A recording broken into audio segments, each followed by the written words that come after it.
안녕하세요, 주이지입니다. 지난 영상에서 영국은 명예혁명을 통해 민주주의적 기반을 갖추었고 그 덕분에 왕정이 아닌 의회 정치를 할 수 있게 되었다고 했습니다. 이번 영상에서는 영국의 산업혁명의 발전에 대해서 알아보겠습니다. 영국의 산업혁명은 18세기 중반에서 19세기 초반에 일어났습니다. 산업혁명이라고 하면 흔히 도시에서 일어났을 것 같지만 사실 영국의 산업혁명은 그렇지 않았습니다. 영국의 산업혁명은 도시가 아닌 농촌에서 처음 시작되었습니다. 왜 농촌에서 발전했느냐를 먼저 알려면 길드라는 개념을 먼저 알아야 합니다. 길드는 중세 유럽 도시에서 발달된 상인 수공업자들의 특권적 동업자 조합을 말하는데, 쉽게 말하면 기술이 있는 사람들끼리 모인 것을 말합니다. 이 길드가 처음 형성되던 12, 13세기에는 도시에서 형성되었습니다. 그러나 도시가 계층 갈등으로 혼란스러워지자 신분 상승이 차단된 장인들이나 도제들은 안전한 협업 장소를 찾아 인근 농촌으로 빠져나갔습니다. 농촌에서 이들은 규제가 없이 새로운 제품을 많이 생산해 나갔습니다. 이들은 주로 간의 수공업 형태를 통해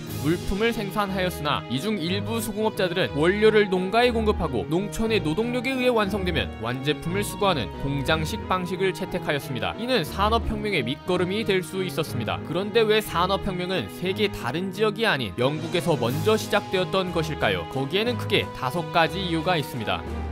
첫 번째, 영국의 절대 왕정의 붕괴와 정치적 안정이 있었습니다. 지난 영상에서 영국은 명예혁명으로 의회 정치를 발전시켰다고 말씀드렸습니다. 이는 보다 합리적인 의사결정의 과정으로 이어졌습니다. 동시에 이 시기에는 부르주아라는 신흥 계급이 등장하였는데, 이들은 귀족뿐만 아니라 일반 시민들에게까지 선거권을 요구하였습니다. 이들의 요구에 따라 규제가 폐지되고 경제는 점차 자유주의적 체계로 가기 시작했습니다. 또한 봉건체제의 붕괴로 낮은 귀족 계급인 젠트리들이 자금을 축적할 수 있게 되면서 산업혁명에 필요한 거대한 자본이 형성되었습니다.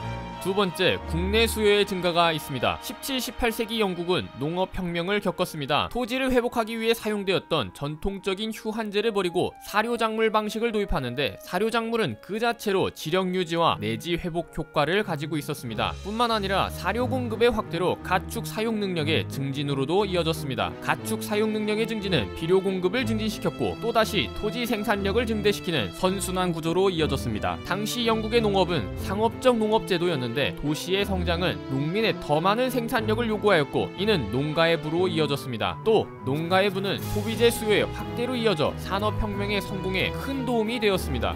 세 번째, 풍부한 노동력이 있었습니다. 당시 영국에는 목축업의 자본주의화를 위한 경작지 몰수 정책인 인클로저 운동이 있었습니다. 설명하자면 원래 농사를 짓던 땅을 가축을 키우는 땅으로 바꾸는 것입니다. 이에 따라 원래 그 땅에서 일을 하던 농민들은 실업자가 되었고 도시로 내몰렸으며 단순 임금 근로자로 전락하게 됩니다. 물론 이들 개인의 삶을 본다면 고달프고 안타깝지만 이들은 영국 산업혁명의 기틀이 됩니다.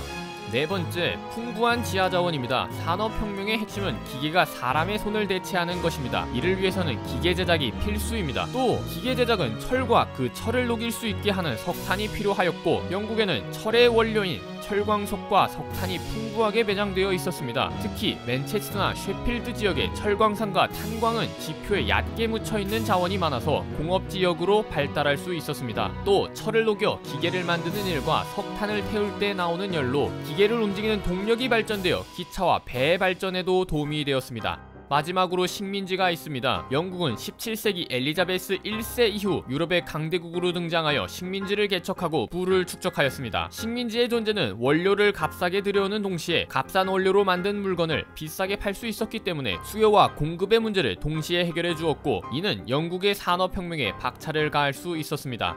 영국은 방금 말씀드린 5가지 요인으로 다른 어떤 국가들보다 빠르게 산업화를 이룩할 수 있었고 강력한 군대를 갖출 수 있게 되었습니다. 여기에 명예혁명으로 갖춰진 선진의회 시스템은 보다 합리적인 의사결정을 할 수 있게 해주었습니다. 이 두 축이 합쳐져 영국은 세계의 패권국이 될 수 있었습니다.